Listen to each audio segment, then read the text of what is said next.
Hello and welcome to Real Watchers Movie Club. My name is Garrett. And I'm Kevin. And we are your hosts. Movie Club is the show where we pick a movie every week and talk about it like a book club. On today's show, we are covering the murder mystery Seven.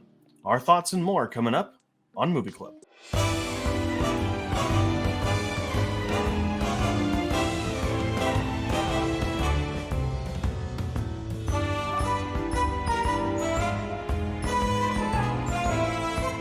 Released in 1995, Seven was directed by David Fincher and stars Brad Pitt, Morgan Freeman, and Gwyneth Paltrow. Two detectives, a rookie and a veteran, hunt a serial killer who uses the 7 deadly sins as his motives. It is currently ranked 19 on IMDb's Top 250 and currently has a 4.3 out of 5 on Letterboxd and is ranked number 102 on its Top 250.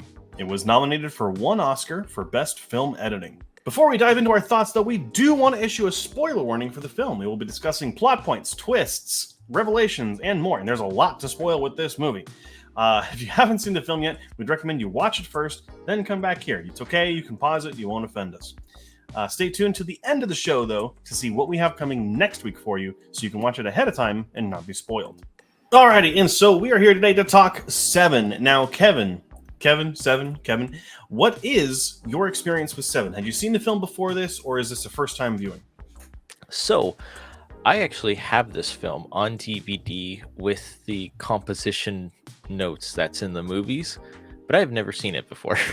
I just heard it was a good movie, so I'm glad I watched it, but even if I did watch and didn't like it, I still have it on my shelves, but damn, am I glad I watched this. Yeah, this is a movie I had seen so long ago, and the more I was watching the movie yesterday, I kind of realized I had watched it in bits and pieces when I was younger and hadn't seen the entire full thing. So this was, I'm counting this as a first viewing for this film, and goddamn is it good. Yeah, it is. It's a masterpiece. I feel like it is. I would argue there's a couple of people who do think it is a little bit slow in its first its first 2 acts. I can see part of that complaint. I don't know if I necessarily agree with it. You do have to have some of the slower sequences to establish characters and who they are and their different detective styles, and it's just it's important to kind of build it all up going forward, because then the 3rd act happens and boy. Real quick, we've already given a spoiler warning on this show, but Seven has a spoiler warning to it that is miles high. If I need to be honest, because the ending for this movie, if you did not know about this movie at all, you do not see it coming. Not at all. No, not even one single bit. I was wondering while he was taking him to the area, we're just gonna find the bodies and then that's how it ends, but no, does not end that way.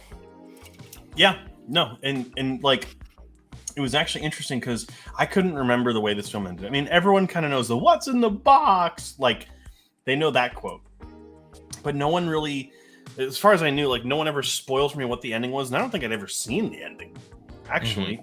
But as soon as I heard, oh, there's 2 more bodies and he's going to show you where they are, I immediately knew, or had an inkling of what was going to happen, and it came true. See, I don't even know that quote. So hearing that quote for the first time, it hits you hard too, because he doesn't want to. He knows what's in the box, but he doesn't want to believe it, pretty much. And then how that ends up being one of the deadly sins and stuff like that, just it ties it all together in a pretty little bow. Yeah. And what's really interesting is that, obviously, as with a lot of stories about religious kind of killers or religious kind of, I don't want to say terrorists, but like, you know, that kind of mentality, right, is the martyrdom aspect.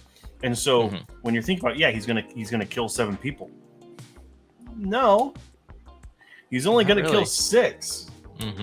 And then he'll be the 7th, which is a brilliant idea for the story. It's something that had never been done before in film, as far as I know. A twist of that scale. And I had never known that the wife, Gwyneth Paltrow, was pregnant either, which adds just another level of how messed up the film is, and another level to that deception that John Doe is pushing on Brad Pitt's character. Which, let's go ahead and one of the things I really want to talk about is John Doe. Because it's really smart. So the serial killer in this movie, and we already gave a spoiler warning, so we're far beyond that at this point. The interesting is that, so Kevin Spacey plays the serial killer in this. He plays John Doe, which, I don't know if you noticed, Kevin Spacey is not in the opening credits for this movie. No, he's not. He's not in the credits, so it keeps the mystery going of who the killer is until the very end. And then there's the first credit that shows up on the screen after the movie ends is his name. And then his name reappears in the credits again. So it's actually an interesting little thing where they're like, okay, yeah, he's actually in the credits, and then give him the proper credit at the end. It's an interesting little inclusion for the film. And I like how his name was John Doe. It could be anybody. That's the thing. He doesn't have to have a specific name. He is just a John Doe. You don't need to know his name. Exactly. And no one ever thinks about toe prints. It's like, do we not take toe prints for, criminals? No, I don't think we do, actually. Yeah, they could chop off the fingertips all day long, but you kind of need your toes to walk. How genius is that? I mean, when I think about it, I'm like, yeah, I just burned my fingerprints off, but it's like he's actually doing it every single time, and he has tape around it, and it looks, he's not going when he goes into the police station, he doesn't go in there and just be like, have his hands not taped up, but he's bloodied. He looks like the serial killer pretty much, and that's what I liked about it. It's like, holy shit, that's him. Yeah. But you don't realize what he has done until he tells you and stuff like that. And then I like how when they're driving to the middle of nowhere, Brad Pitt's trying to gaslight him a little bit, but he gets more gaslit at the end.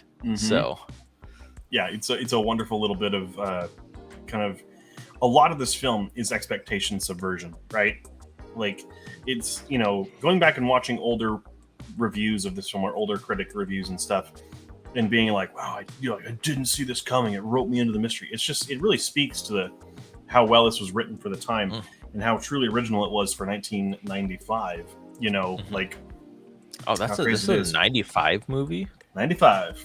This looks like a 2000s movie. You could have fooled me. Which is funny because it kind of looks like a 2000s movie, but it looks like stylistically and architecturally and cinematography, it looks like a 40s movie sometimes, which is kind of nuts. It's really cool how they play with kind of visuals. But one more thing I actually did notice, though, before we move on with John Doe.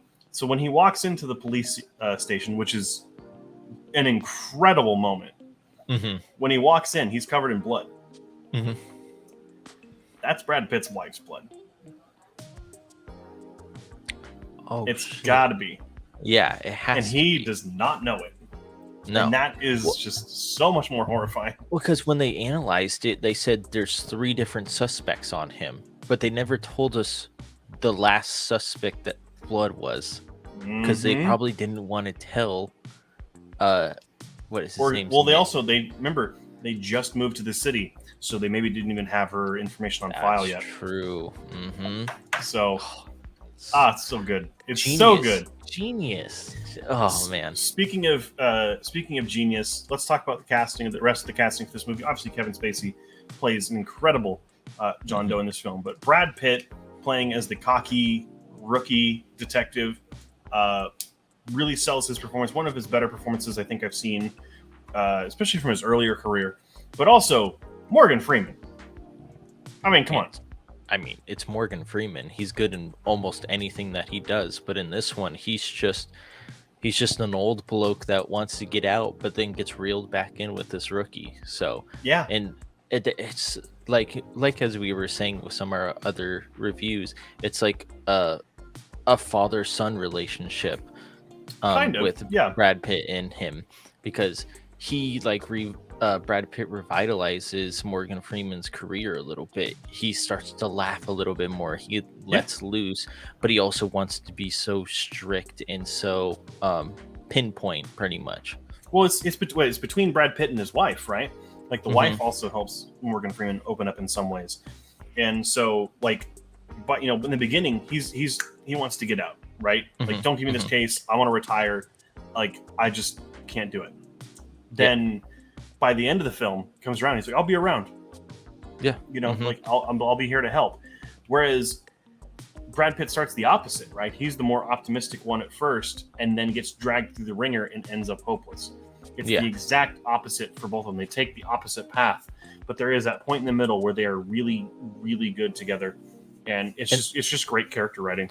And I love when they're in the interrogation room for the Lust murder, and Morgan Freeman and Brad Pitt look at each other, and I don't remember the line, but then Morgan Freeman goes, "Yeah, we're on the same level." So they're basically for once, I don't entirely disagree with you or something exactly. like that. So they meet in the middle, but then they start to go their opposite ways again. That was when they were interviewing John Doe, and they're like, something's up. Like, it wasn't. I thought it was the person that was having sex with the prostitute. No, so that was a little bit different because Morgan Freeman was interviewing the survivor of that, and then what's the owner was in the other room. But then when it was when the lawyer was talking to John Doe, and that's when they were talking in the room. Yeah, and then John Doe looking at them through the glass, even though that's not it's a single pane of glass where John Doe can't see the investigators, but you can see him just like peering at it. It's like, it was so uneasy. Yeah, and it's what's really interesting too. It could have been used as inspiration later, but it reminds me of Man of Steel when they're interviewing Superman in the interrogation room, and he looks over at them through the screen because he has X-ray vision or whatever. It's like the same exact kind of thing where in 7, he's not. You don't know if he sees them, but he knows they're there. Oh, right. Yes. So that's why he looks over. But another thing, we keep going back to John Doe. The other thing I do want to talk about with John Doe, though, is that, and something that is kind of nice, they don't go full religious zealot on him, right? So he's not like tattooing scripture on himself. He's not wrapping himself in Bible verses or whatever. And he barely even says anything about it.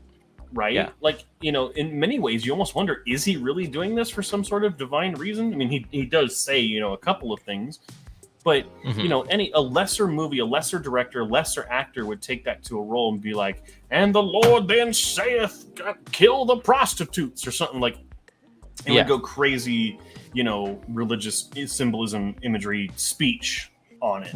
And in this movie, it really isn't. Like, they don't even say that he's using the Bible as inspiration. He's using like Dante's Inferno. He's using, Canterbury Tales. He's using all these older pieces of literature, which is really fascinating.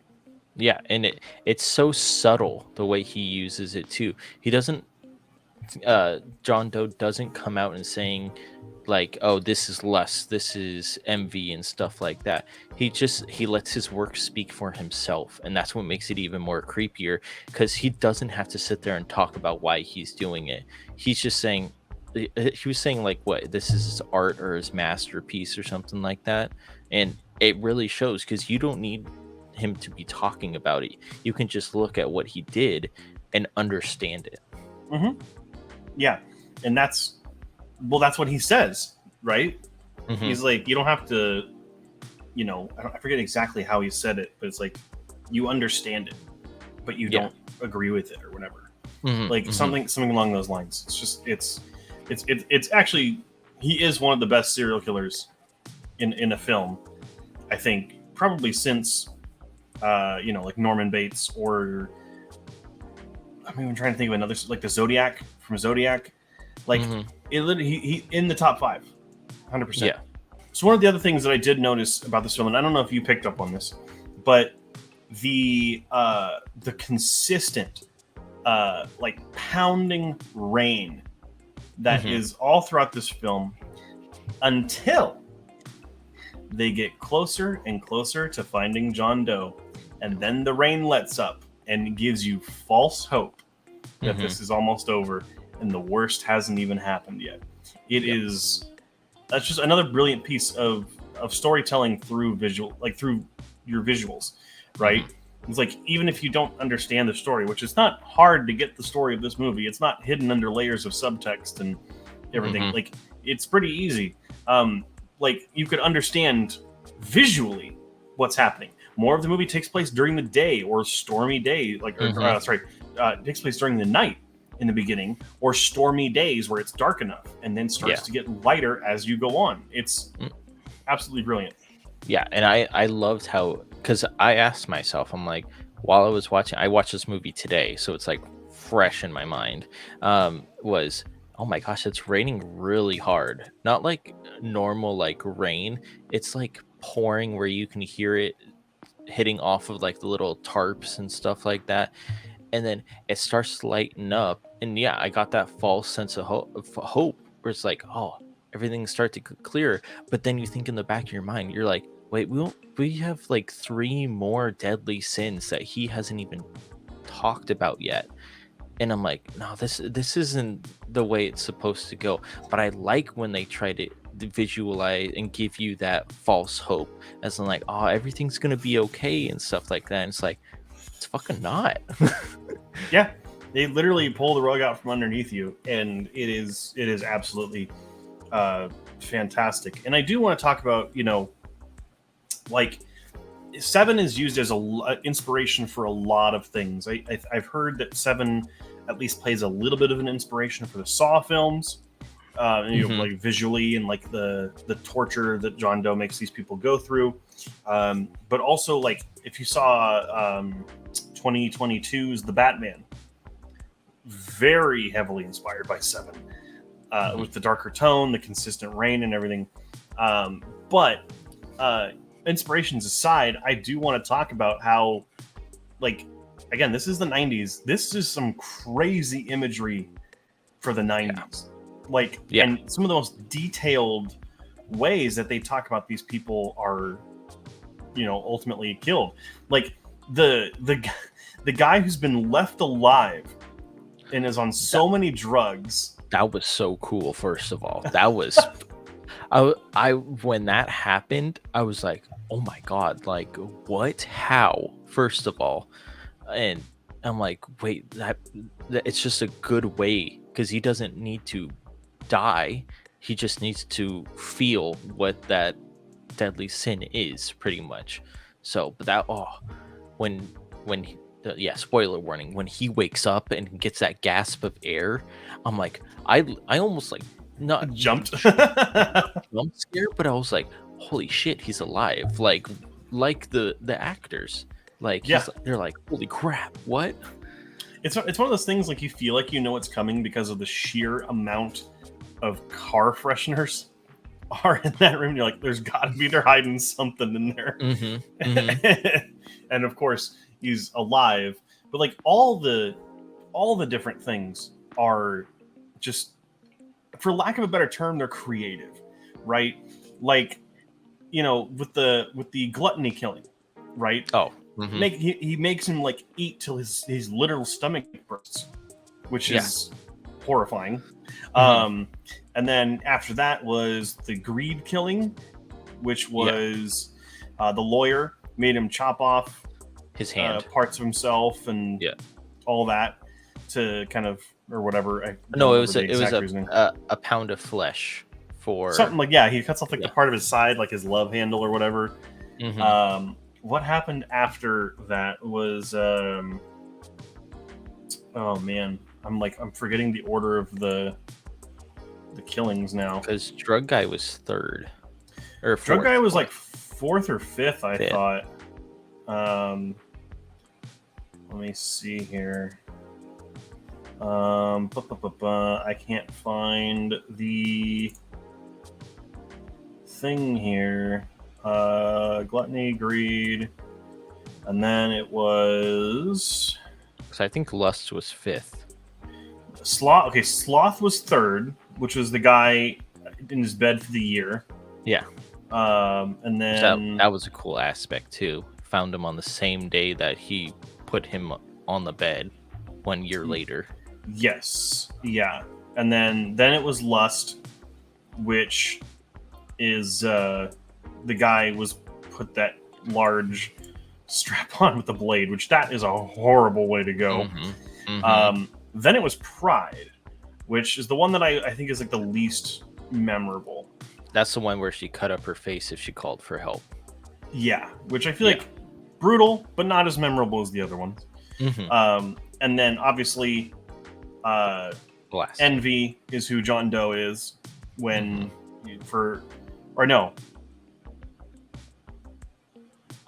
yeah. So